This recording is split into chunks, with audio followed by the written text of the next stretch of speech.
Women with disabilities sa Naga City nagpatiribayan sa pagluto ninman iba-ibang putahe. Pagtaong atensyon sa mga kababaihan siringman sa kakayanan kan mga may kakundian, laom na matawan panin atensyon kan lokal na gobyerno. Uyan istorya ni Jessica Kalinong.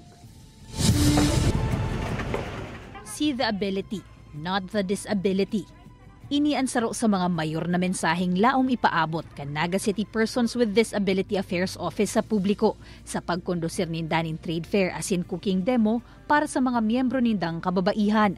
Apat na grupo gikan sa maniba-ibang barangay ang nagpartisipar sa aktibidad, daraan pambato nindang mga putahe.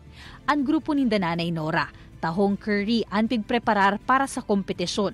Minsan, dahil manggayo na napapansin si mga arog sa may mga PWD na ang aram nila, PWD kumbaga mayo na.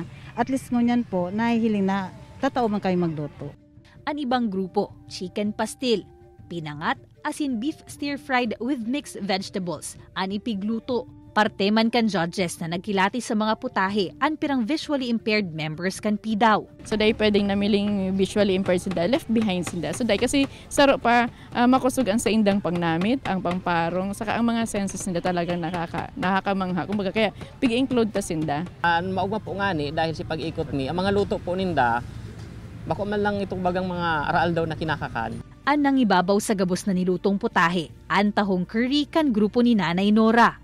Sigun Kipidaw Department Head Attorney Paul John Barosa, saruan pagluto sa nahiling natibay kan mga kababaihang PWD sa Naga City, kaya pigmaot na inian i-highlight sa aktibidad. We'll check kung ano si pwede ta magibo.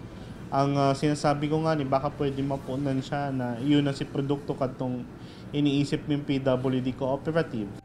Sa paglihis kan panahon, mas empowered naman daan mga PWD sa Naga City sa tabang kansiring na mga aktibidad kung sa inaibibidaan sa indang mga kakayanan, labi pa sa indang kakundian.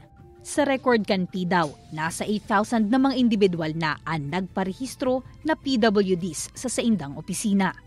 Kaibanan si Gerald Gandia, Jessica Kalinog, Balitang Bicolandia.